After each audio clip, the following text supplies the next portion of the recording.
Afternoon, good evening to all the students. कैसे हैं आप सभी? आई जस्ट होप कि आप सभी अच्छे होंगे। तो आज फिर हम एक नए टॉपिक के साथ, सबसे पहले का काम क्या है कि पुराने टॉपिक को रिवाइज करना। क्या किया है अब तक? क्रक्स। सबसे पहले आपने समझा स्ट्रैटेजी क्या होती है, आप बताएंगे कुछ मुझे।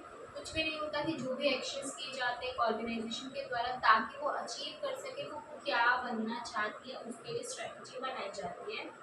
जो ग्रुप ऑफ पीपल होता है जो कि सभी तरह के एक्शंस को करते हैं वो मैनेजमेंट होते हैं। मैनेजमेंट कभी भी रिप्लेसेबल नहीं है, तो उन दोनों को मिलकर हमारी बनती है स्ट्रैटेजिक मैनेजमेंट। किसी भी आम बिजनेस को खास बनाने के लिए सबसे ज़्यादा ज़रूरी है कि आप स्ट्रैटेजिक मैनेजमेंट को बनाएं, क्योंकि उससे हर एक चीज़ स्ट्रैटेजिकली मैनर में होती है और ऑर्गेनाइजेशन अलग अलग तरह के बिजनेस मॉडल्स को अडॉप्ट करती है। उसके बाद हमने क्या पढ़ा था? कुछ भी नहीं। उसके बाद हमने देखा था कि ऑब्जेक्टिव्स क्या होते हैं, स्ट्रैटेजी के कॉम्पिटिटिव एडवांटेज में आना, गाइड करना एक ऑर्गेनाइजेशन को कि कैसे अपनी ऑर्गेनाइजेशन को किस डायरेक्शन में लेके जाना है अगर कोई भी चेंजेस आ जाते हैं हमारे इन्वायरमेंट में। फिर हमने पढ़े थे चैलेंजेस। जिस चैलेंजेस के टाइम पे हमने याद किया था मोमोज वाले भैया को कि सबसे पहले इसे समझना मुश्किल, कॉस्टली है, टाइम कंज्यूमिंग प्रोसेस है और गारंटी भी नहीं देता कि हमारी स्ट्रैटेजी सक्सेसफुल होगी ही होगी। फिर हमने पढ़ी इम्पोर्टेंस में हमने क्या किया था डिस्को कि पीसी ने जीडी को एलजी पे चलाकर रैप किया था और उसके साथ में हमारे सभी तरह की टॉपिक्स कंप्लीट हो गए थे। नाउ फॉर टुडे सेक्शन एक बहुत इम्पोर्टेंट टॉपिक, सबसे पहले तो आप समझ लीजिए ये स्ट्रैटेजिक लेवल्स है किसी भी ऑर्गेनाइजेशन को, इसके अंदर मार्क कर लीजिए, वेरी इंपॉर्टेंट, कंपल्सरी है, आएगा ही आएगा, केस स्टडी में आएगा।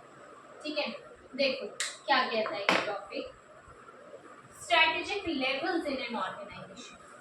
टॉपिक के नाम से पता चलता है कि किसी भी एक ऑर्गेनाइजेशन में अलग अलग तरह के लेवल्स मिलेंगे।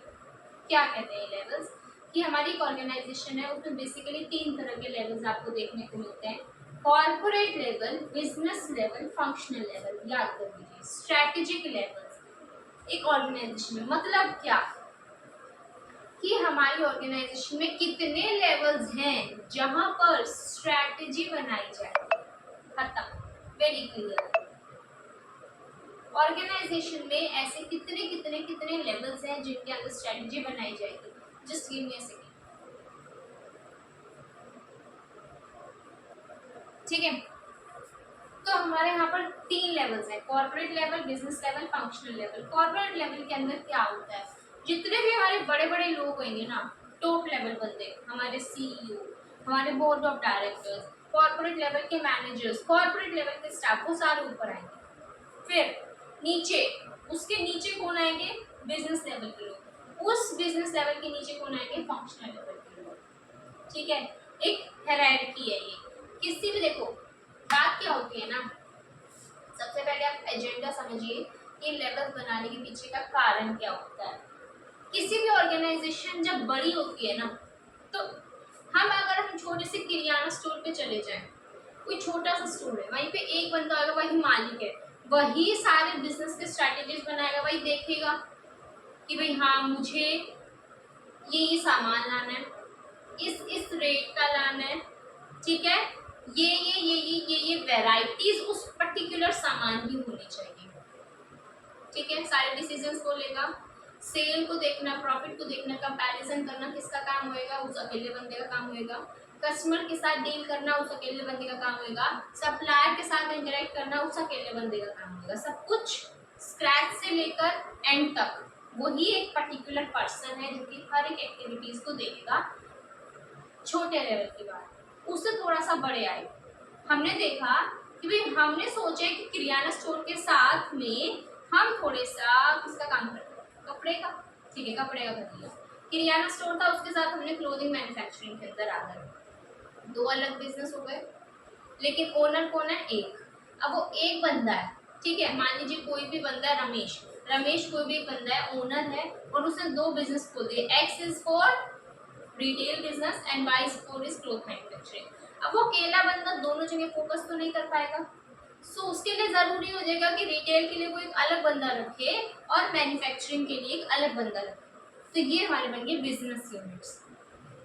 अभी बिजनेस हमारा और बढ़ गया, उसी एक काम के अंदर हमारे बहुत तरह के काम होते हैं। हम प्रोडक्शन का काम देखते हैं, हम एक्सचेंज सर्विसेज का काम देखते हैं, हम सेल्स का काम देखते हैं, उसके बाद हमारी एचआर का काम हो जाता है, हमारी रिसर्च एंड डेवलपमेंट का काम हो जाता है, अलग अलग फंक्शनल लेवल का काम हो जाता है, प्रोडक्शन फाइनेंस का काम हो जाता है। तो हम अलग अलग तरह के हमारी एक्टिविटीज जब आ जाती है तो हम उसी एक मैन्युफैक्चरिंग के अंदर भी एक प्रोडक्शन का बंदा रखेंगे, एक सेल्स का बंदा रखेंगे, एक एचआर का बंदा मतलब रिक्रूटिंग टीम का बंदा रखेंगे, हम रिसर्च एंड डेवलपमेंट का एक बंदा रखेंगे।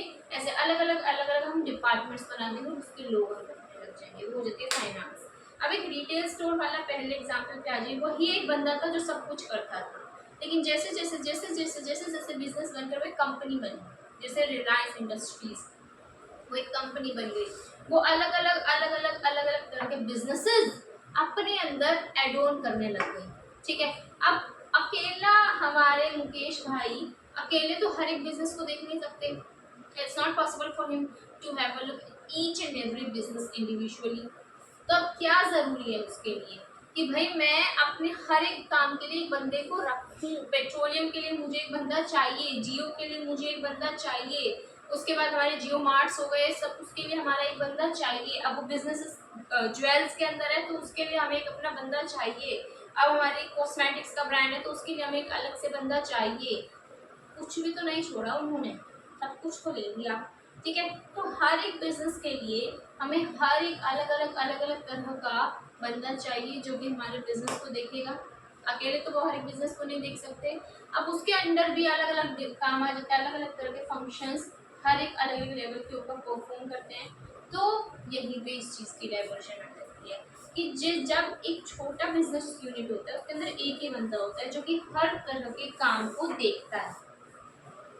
लेकिन जैसे जैसे हमारा बिजनेस बढ़ा तो हमें नए नए लोगों को ऐड करना पड़ा क्योंकि हमारी डिविजन्स बनने लगी। यहीं से कॉन्सेप्ट निकल के आ जाता है हमारे लेवल्स। समझे कि लेवल्स का कॉन्सेप्ट आया क्यों। अब देख लीजिए लेवल्स कितने तरह के होते हैं।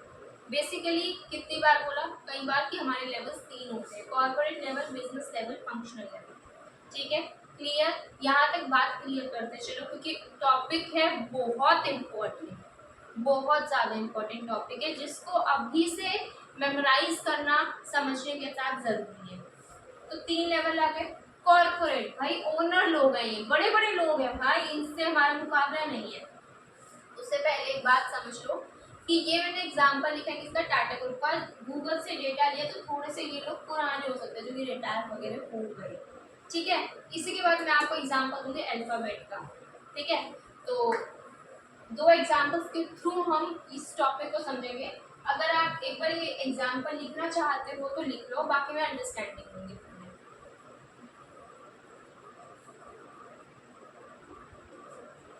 अभी इसके अंदर समझो कॉर्पोरेट लेवल के लोग, पहले अंडरस्टैंडिंग ले लो। उसके बाद पता है तुम अगर बुक देखोगे ना आपने उसमें इतना पोच पोच मचा रखा है कि सारे लेवल्स एक साथ घुसा रखे हैं। अपनी बुक खोल के देखो फटाफट से, सभी लेवल्स एक साथ है। मैं क्या करवाऊंगी, पहले मैं आपको लिखवाऊंगी 2 एग्जाम्पल्स, उन एग्जाम्पल्स के थ्रू अंडरस्टैंडिंग दूंगी टॉपिक की। उसके बाद मैं आपको अलग से तीनों लेवल लिखवा दूंगी बुक्स में से छाट कर मैंने बनाए हुए हैं। कॉर्पोरेट लेवल के अलग से पॉइंटर्स, बिजनेस लेवल के अलग से पॉइंटर्स और फंक्शनल लेवल के अलग से पॉइंटर्स मैं आपको लिखवा दूंगी। ठीक है, आपको वो टॉपिक्स लिखने हैं और लिखने के बाद काम करना है। ठीक है, समझो कॉर्पोरेट लेवल, कॉर्पोरेट लेवल के बंदे हैं भाई हम, मतलब बड़े बड़े लोग, बहुत बड़े लोग, मुकेश अंबानी, रतन टाटा जी, हमारे हमारे अडानी जी की अगर हम बात कर ले, हमारे गोदरेज साहब, ये सभी क्या है जो कि हमारे बिजनेस के मालिक है, मालिक जिनका ये धंधा है। टाटा ग्रुप किसका है, रतन टाटा जी अभी नहीं है हमारे ऑनरेबल, बट अगर हम एक एग्जांपल लेके चले तो किसका है, नटराजन चंद्र रतन टाटा। तो हमारे कॉर्पोरेट लेवल के बंदे, रिलायंस किसका है, मुकेश भाई। तो मुकेश अंबानी हमारा कौन हो गया, कॉर्पोरेट लेवल का बंदा हो गया। अडानी ग्रुप किसका है, तो सभी को पता है। ठीक है, अभी गौतम अडानी, तो अडानी ग्रुप का ओनर कौन हो गया, हमारा गौतम अडानी। तो ये सभी बड़े बड़े ऊपर लेवल के लोग कौन हो जाते हैं, हमारे सारे कॉर्पोरेट लेवल जो मालिक होंगे। अब इनका काम क्या है, ऑर्गेनाइजेशन की पूरी ऑर्गेनाइजेशन इनकी खुद की है। क्योंकि ये उसके मालिक है।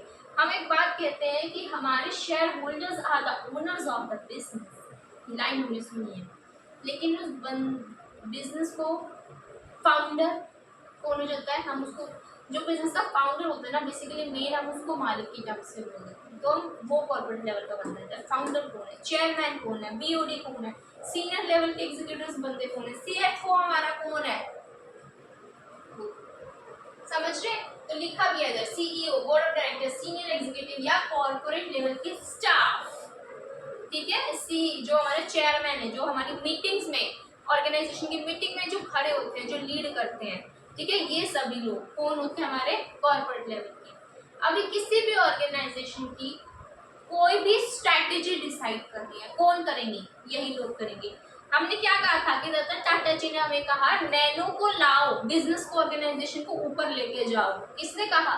उन्होंने। अभी ये रिस्पॉन्सिबल होते हैं पूरे ऑर्गेनाइजेशन की हेल्थ के लिए। कोई भी बिजनेस है, कोई भी धंधा है, उसको पूरे को अगर हमें देखना है ना, वो कौन देखेगा? यही लोग हैं जो देखेंगे, क्योंकि भाई इनको पूरा धंधा दिख रहा है, आपको दिख रहा है कि टीसीएस भी मेरा है, टाटा मोटर्स भी मेरा है, टाटा स्टील भी मेरा है, ये सब मेरा है, तो वो पूरी ऑर्गेनाइजेशन का डिसीजन कौन लेगा? Corporate level. ऑर्गेनाइजेशन की स्ट्रैटेजी को डिसाइड करने का काम इनका है। ऑर्गेनाइजेशन का मिशन क्या होगा, उसका विजन क्या होगा, क्या उसके ऑब्जेक्टिव्स होंगे, क्या उसके टारगेट्स होंगे, हमें आगे कहाँ जाना है, कौन से मार्केट को हमें कैप्चर करना है, किस तरह के कस्टमर्स को हमें टारगेट करना है, सब डिसीजंस कौन लेगा? कॉर्पोरेट लेवल का बंदा। किस किस तरह के रिसोर्सेज आने हैं हर एक डिपार्टमेंट में, रिसोर्सेज को अलोकेट कैसे करना है, इसका काम होगा कॉर्पोरेट लेवल का। शेयर होल्डर्स को आंसरेबल कौन होगा? कॉर्पोरेट लेवल का होगा। पता है, me as a share holder मैंने रिलायंस में इन्वेस्ट कर दिया, अभी मैं किसका गला पकड़ूंगी? अगर मेरा शेयर है, मैं कहूंगी ना कि रिलायंस का मालिक है अंबानी भाई, वो मुकेश अंबानी जी तो कुछ कर ही नहीं रहे ढंग से काम। तो ये कॉर्पोरेट लेवल के बंदे होते हैं जो कि रिस्पॉन्सिबल होते हैं, शेयर होल्डर्स को आंसरेबल होते हैं। यही एक ऐसे लोग हैं जिन्हें एट लास्ट जाके आंसर करना। तो बिजनेस के जितने भी बड़े बड़े लोग हैं कॉर्पोरेट लेवल है। ऑर्गेनाइजेशन का हर एक डिसीजन लेने का काम किनका होता है? इन्हीं का होता है। शेयर होल्डर्स को आंसर करना है अगर, तो इन्हीं को करना है। पूरी ऑर्गेनाइजेशन एज अ होल को जब देखा जाता है ना, तो वो कॉर्पोरेट लेवल का बंदा देखता है। बस यही है, हमारा काम खत्म, खलास। अब आप कहेंगे इतना छोटा है, मैं कहूँगी हाँ, बस ये कॉर्पोरेट है। समझो, अंडरस्टैंडिंग लो कि तुम्हारी खुद की बिजनेस है, तुम्हारा खुद का पूरा एंटरप्राइज है, तुमने अपना खुद का पूरा एम्पायर सेटअप कर रखा है, तो उस चीज में कॉर्पोरेट लेवल का तुम क्या क्या तुम्हारी रिस्पॉन्सिबिलिटीज होगी जब तुम्हारे नीचे तुमने अलग अलग तरह के लोग हायर कर रखे हैं। तो बस यही है। तो हमने इस एग्जाम्पल में देखा है कि हमारी अगर टाटा ग्रुप हम लेकर चलते हैं, तो उसके कॉर्पोरेट लेवल के बंदे कौन हो गए? रतन टाटा और राजन चंद, ठीक है। अगर हम रिलायंस लेकर चलते हैं, तो ऊपर हमारे कॉर्पोरेट लेवल पे कौन आ जाएगा? मुकेश अंबानी जी। अगर हम गोदरेज लेकर चलते, अगर हम अडानी ग्रुप लेकर चलते हैं, तो ऊपर हमारा कौन आ जाएगा? गौतम अडानी। तो ये सब एग्जाम्पल्स हो जाते हैं। नेक्स्ट चीज, बिजनेस क्यों चाहिए?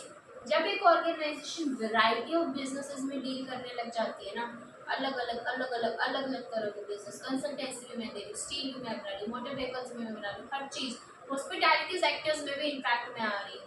हर एक अलग अलग डाइवर्सिफिकेशन में करने लगी, वैरायटी ऑफ बिजनेसेस में लाने लगी, अलग अलग डिविजन्स में काम में करने लगी, अलग अलग एसबीयूज में बनाने लग गई। जब हमें बिजनेस लेवल की जरूरत कि भाई ऑर्गेनाइजेशन अलग अलग धंधों में घुस रही है, तो अब ये जरूरी है कि ऑर्गेनाइजेशन बिजनेस लेवल का काम करे। किस तरह के लोग पाए जाते हैं? डिविजनल के मैनेजर्स और उनका स्टाफ। डिवीजन का मैनेजर उस पर्टिकुलर डिपार्टमेंट का मैनेजर, जैसे कि टीसीएस ग्रुप है, उसका मैनेजर कौन है? राजेश गोपी नाथन, ठीक है। टाटा मोटर्स है, उसका कौन है? उसका टाटा स्टील है, टीवी नरेंद्र। तो फिर इसके अंदर हमारा क्या आ जाता है? ये लोग आते हैं बिजनेस लेवल में। काम क्या है इनका? काम क्या है इनका? कुछ नहीं है, अपने पर्टिकुलर डिपार्टमेंट को, अपने पर्टिकुलर इस डिवीजन को ऊंचाइयों पर लेके जाना है इनका काम। अभी हमारे मुकेश अंबानी जी, रतन टाटा जी आए, मैं देखो एग्जाम्पल ले रही हूँ सिर्फ, अब आप में से कुछ कहेंगे कि भाई वो तो नहीं है, तो क्यों? तो समझ लीजिए हमारे राजन चंद्र जी आए और उन्होंने कहा कि हर एक डिवीजन का मैनेजर आ जाओ, अपने अपने डिवीजन की रिपोर्ट दो मुझे, तुमने किया क्या है, बताओ क्या किया है तुमने।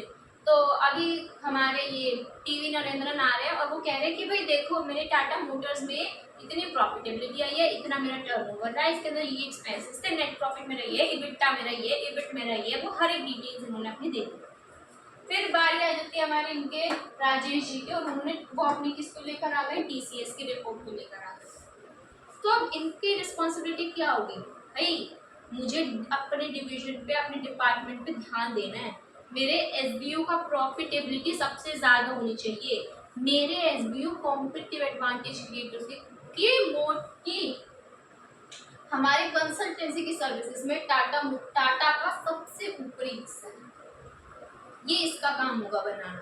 तो ये लोग किस लिए रिस्पॉन्सिबल होते हैं, अपने पर्टिकुलर डिवीजन की सेहत के लिए, लेमैन लैंग्वेज, अपने पर्टिकुलर डिवीजन की सेहत के लिए रिस्पॉन्सिबल बंदा होता है बिजनेस लेवल मैनेजर। पता है ये मीडिएटर का काम करते हैं, फंक्शनल लेवल और कॉर्पोरेट लेवल ने डिसीजन दे दिया, काम कौन करेगा, फंक्शनल लेवल, बीच में इनका बात है इनको पहुंचानी, इनकी बात है इनको पहुंचानी, बीच वाला रिपोर्ट देना, इन्होंने काम इन्होंने किया लेकिन नाम इनका आएगा तो रिपोर्ट ये देंगे। इसने कहा भाई मुझे सेल बढ़ानी है, इसने इन सबको कह दिया, काम कौन करेंगे ये, अब ये इन तक वो बातें पहुंचाएंगे कि भाई तुम ये करो, तुम ये करो, तुम ये करो, सेल बढ़नी चाहिए, इन्होंने काम कर दिया, फाइनल रिपोर्ट्स आ गई, इसको कौन बताएगा, ये तो ये मीडिएटर है, ये बीच के लोग हैं जिनका काम कुछ नहीं है, ये देखना है कि मेरा डिवीजन बेस्ट जाए, ये अपने बिजनेस यूनिट के ऊपर ध्यान देते हैं। कॉर्पोरेट लेवल पूरी ऑर्गेनाइजेशन एज अ होल को देखते हैं, ये सिर्फ अपने डिवीजन को देखते हैं और उस डिवीजन के अंदर अलग अलग फंक्शंस में रिसोर्सेज को कैसे एलोकेट करना है, ये इनका काम होता है। I hope that I am clear to all. मैं देख सकती हूँ और कुछ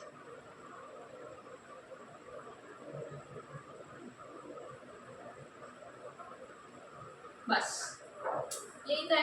अभी देखो तुम ना इसे रिलेट करो with your real life examples, तो आपको पता चल जाएगा। तो बस यहाँ पर यही है कि इनका काम क्या है और किस किस तरह के लोग यहाँ पर आते हैं। क्लियर हुई बात? तो हम आते हैं अपने नेक्स्ट लेवल के ऊपर। सो नाउ नेक्स्ट किसकी बात करते हैं, देखो हमने कॉर्पोरेट लेवल की बात कर ली, हमने बिजनेस लेवल की बात कर ली, अब हमारा थर्ड मेंबर आ जाता है, that is the corporate functional level. ठीक है, कॉर्पोरेट हो गया, बिजनेस हो गया, अब हमारी किसकी बारी है, फंक्शनल लेवल की बात है। ठीक है, फंक्शनल लेवल पर आते कौन कौन है, जो हमारा जूनियर लेवल का स्टाफ होता है, फंक्शनल लेवल का मैनेजर, फंक्शनल लेवल पे जितने भी हमारे स्टाफ होते हैं वो सारे किधर आ जाते हैं, फंक्शनल लेवल के ऊपर आ जाते हैं। ठीक है, क्या होता है, सबसे पहले इम्पोर्टेंस चाहिए कि ये बना क्यों। हमने कहा कि जब बिजनेस अलग अलग तरह के धंधे के अंदर जाने लग जाता है तो उसको रिक्वायरमेंट आ जाती है कि भाई वो अपने क्या करे, बिजनेस यूनिट को भी, अपना बिजनेस लेवल को भी लेकर आए। ठीक है, खत्म। तीसरी चीज, अभी बिजनेस क्या हो रहा है, हमारा एक्सपैंड हो रहा है, अलग अलग जगह पर हमारा बिजनेस एक्सपैंड हो रहा है, पूरे ऑल ओवर इंडिया, क्या हम अब्रॉड में भी एक्सपोर्ट का बिजनेस में हमने चला दिया उस चीज का। अब हमारा क्या होगा कि हमारे प्रोडक्शन के लिए हमें अलग एक से एक प्रॉपर स्पेशल टीम चाहिए, उसी एक पर्टिकुलर डिवीजन में, उसी एक पर्टिकुलर डिपार्टमेंट में प्रोडक्शन की एक स्पेशलिस्ट चाहिए, एचआर की एक स्पेशलिस्ट चाहिए, हमें रिसर्च एंड डेवलपमेंट की स्पेशलिस्ट चाहिए, सेल्स का स्पेशलिस्ट चाहिए, ऐसे हर एक डिवीजन फंक्शन के लिए हमें एक स्पेशलिस्ट टीम चाहिए, क्योंकि हमारा बिजनेस और बढ़ गया, तब फंक्शनल लेवल की जरूरत है। असली काम करता कौन है, असली काम भी फंक्शनल लेवल वाले करते हैं, इन्हीं का काम होता है कि भाई हम देखें कि जितना भी हमारा फाइनेंस है, एचआर है, प्रोडक्शन है, जो भी हमारा सारा काम, फाइनेंस में क्या, फाइनेंस को अरेंज करना कि भाई कहाँ सोर्सेस से फाइनेंस को लाना है और फिर उन्हें किन किन सोर्सेज के ऊपर लगाना है कि भाई हमें इक्विटी इतना रेज करना है, प्रेफरेंस के थ्रू हमें इतना रेज करना है, डेट के थ्रू हमें इतना रेज करना है, इतना हमें लोन रेज करना है, वर्किंग कैपिटल की रिक्वायरमेंट हमें इतना है, लॉन्ग टर्म फाइनेंसिंग की रिक्वायरमेंट हमें इतना है, इस असेट्स में हमें इन्वेस्टमेंट करनी है, या फिर हमें इस प्लांट एंड मशीनरी के अंदर लगाना है, या हमें प्रोडक्शन के लिए रॉ मटेरियल्स के लिए हमें इतना चाहिए, हमारी अलग अलग जगहों पर इन्वेस्टमेंट्स हमारी इतनी चाहिए। ये सारे डिसीजन कौन? फाइनेंस लेता है। एचआर लोगों का हायर करना, प्रोडक्शन करना, ठीक है, ये तो फंक्शंस हो गए अलग अलग। तो अभी फाइनेंशियल लेवल वाले लोग का काम क्या है? असली काम को करना ही इनका काम है, किसी भी एक्टिविटीज को करना। इन्होंने डिसीजन दे दिया, इन्होंने कहा कि मुझे यही चाहिए यही चाहिए, अभी असली काम करेगा कौन? फाइनेंस वाला, ठीक है। तो कॉर्पोरेट वाला पूरी ऑर्गेनाइजेशन को देखता है, बिजनेस वाला अपने डिवीजन को देखता है, लेकिन फाइनेंस वाला उस डिवीजन में भी पर्टिकुलर फंक्शन को देखता है। पता है इसमें भी क्या होगा? Finance manager, HR manager, production manager, TCS का एक मैनेजर है, उसमें अलग फंक्शन आ गया, फाइनेंस उसका मैनेजर, एचआर उसका मैनेजर, प्रोडक्शन उसका मैनेजर। तो ये लोग, इनकी क्या रिस्पॉन्सिबिलिटी होती है? अपने पर्टिकुलर फंक्शन के लिए रिस्पॉन्सिबल होते हैं ये लोग। Hope you are getting my point. तो ये इसमें आ जाता है। असली कस्टमर्स के साथ इंटरेक्शन किसका होता है? फाइनेंस वालों का। कॉर्पोरेट वाले तो शेयर होल्डर्स को रिस्पॉन्सिबल है भाई, वो उनकी वेल्थ मैक्सिमाइजेशन की रिस्पॉन्सिबिलिटी उनकी है, ये तो मीडिएटर का काम कर रहे हैं। लेकिन असली कस्टमर को कौन देख रहा है? डिमांड सप्लाई असली कौन पढ़ रहा है? ये फाइनेंस वाले। तो ये फाइनेंस वाले ना असली इंटरेक्शन में विद द कस्टमर्स, असली इंटरेक्शन विद द मार्केट, ये लोग आते हैं। तो इन लोगों का डिसीजन मेकिंग में होना, जब पूरी कंपनी के डिसीजंस लिए जाते हैं ना, उस सिचुएशन में इनके पॉइंट्स को कंसीडर करना बहुत ज़रूरी है, क्योंकि इन्हें पता है कि अल्टीमेट कस्टमर क्या चाहता है, अल्टीमेट हमारी डिमांड एंड सप्लाई सिचुएशंस क्या चल रही है, अल्टीमेटली हमारी लिस्ट ऑफ सप्लायर्स ये हैं और ये हमारे बेनिफिशियर्स हैं, ये कोटेशंस हमारी बेनिफिशियर्स हैं। तो जब भी डिसीजन हो तो फाइनेंस इनका फंक्शनल वालों का होना बहुत ज़रूरी है, इनके पॉइंट्स को कंसीडर करना क्या है? बहुत ही ज़्यादा ज़रूरी है। बस इसके अंदर ये याद रहता है, दैट्स इट। बहुत रिलेटेबल है, छोटा सा पॉइंट है। तो बस ये आप बुक में देखेंगे ना, यहाँ पे लिखा आएगा आपको division A, division B, division C, यहाँ पे हेड ऑफिस लिखा आएगा, यहाँ डिवीजन ए बी सी आ जाएगा, और यहाँ पे बिजनेस फंक्शंस, ठीक है। एग्जाम्पल है, एग्जाम्पल को आपने लिखना है, फटाफट से लिख दीजिए। तो ये था हमारा टोटल लेवल्स, स्ट्रेटेजिक लेवल्स क्या क्या होते हैं ऑर्गेनाइजेशन में। एक क्विक रिकैप देती हूँ, उसके बाद आपको लिखने का काम स्टार्ट हो जाएगा, ठीक है। फिर मैं आपको मैचिंग बताऊंगी, समझिएगा कॉन्सेप्ट खत्म। Corporate level, business level, functional level. कितने level? Corporate level, business level, functional level. Corporate में बड़े बड़े लोग, ऑर्गेनाइजेशन के जितने भी बड़े बड़े लोग हैं वो यहाँ बैठते हैं, पूरी ऑर्गेनाइजेशन के डिसीजंस लेना, उसका मिशन, उसका विजन, उसका टारगेट, उसका ऑब्जेक्टिव, हर एक चीज़ को डिसाइड करना इनकी रिस्पॉन्सिबिलिटी आ जाती है। उसके बाद क्या आ जाता है? रिसोर्स को कहाँ से क्या लाना है, शेयर होल्डर्स की वेल्थ को कैसे मैक्सिमाइज करना है, सब इन्हीं का काम है, ठीक है। तो ये रिस्पॉन्सिबल होता है for the organization as a whole. दूसरा बिजनेस लेवल, ये रिस्पॉन्सिबल होते हैं एक पर्टिकुलर डिवीजन, एक पर्टिकुलर डिपार्टमेंट, एक पर्टिकुलर एसबीयू के लिए। जब एक ऑर्गेनाइजेशन अलग अलग तरह के बिजनेसेस में घुस जाती है तब हमें ज़रूरत पड़ती है बिजनेस लेवल मैनेजर्स की। तो ये मीडिएटर का काम करते हैं between the functional and the corporate level, ठीक है। ये इंटरप्रिटेशन का काम करते हैं, अपने एक पर्टिकुलर डिवीजन की प्रॉफिटेबिलिटी को लेकर, उसके कोर कॉम्पिटेंसी, उसके कॉम्पिटिटिव एडवांटेज के लिए ये रिस्पॉन्सिबल होते हैं। उसके बाद हमारे जाते हैं फंक्शनल लेवल के लोग। इनका क्या काम होता है? कुछ नहीं होता, सिंपल सा काम है इनके अपने। ये रिस्पॉन्सिबल होते हैं उस पर्टिकुलर डिवीजन के, उस पर्टिकुलर फंक्शन के लिए रिस्पॉन्सिबल ये लोग होते हैं। यही लोग होते हैं जो डायरेक्ट इंटरेक्शन में होते हैं with the customers, with the market. तो इसलिए इनकी डिसीजन मेकिंग में इनकी प्रेजेंस का होना बहुत ज़्यादा ज़रूरी है, क्योंकि अल्टीमेटली रिएक्शन तो यही बताएंगे कि है क्या मार्केट में, हमारी क्या डिमांड चल रही है। This is the whole criteria. फटाफट से क्विक रिव्यू में रिकैप में इसको लिख लो, ठीक है। उसके बाद मैं आपको एक और एग्जांपल दूंगी अल्फाबेट का, वो भी आपको क्या करना है? लिखना है। तो फटाफट से लिखिए इसके लिए 2 मिनट। तो लीजिए हमारा नेक्स्ट एग्जाम्पल भी आ गया है सामने। पहले वाला आपने लिख लिया होगा, अगर नहीं लिखा तो पोस्ट करके लिख लेना।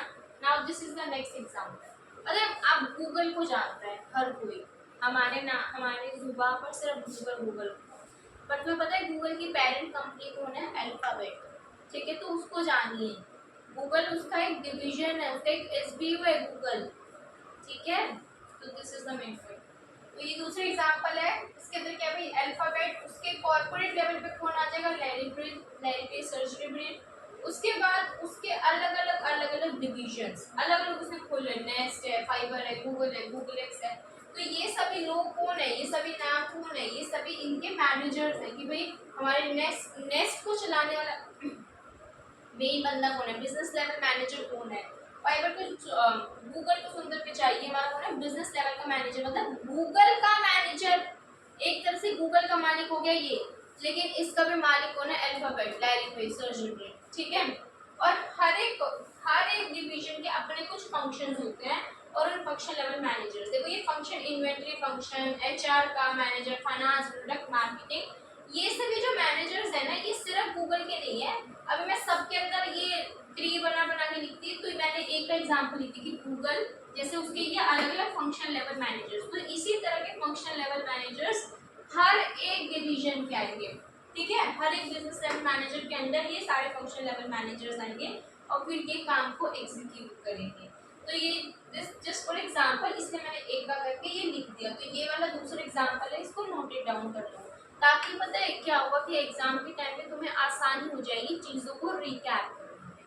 यहाँ हमारा टॉपिक वाइंड अप हो जाता है। अभी बात आती है किसकी? नोट्स की, जो मुझे लिखवाने हैं आपको, किसका? अलग अलग, कॉर्पोरेट लेवल, बिजनेस लेवल और फंक्शनल लेवल। आज की क्लास यही खत्म करती हूँ। आज एक बार देख लो, 2 मिनट पूरा व्यू आना चाहिए। ठीक है, तो आज की क्लास यही खत्म करती हूँ।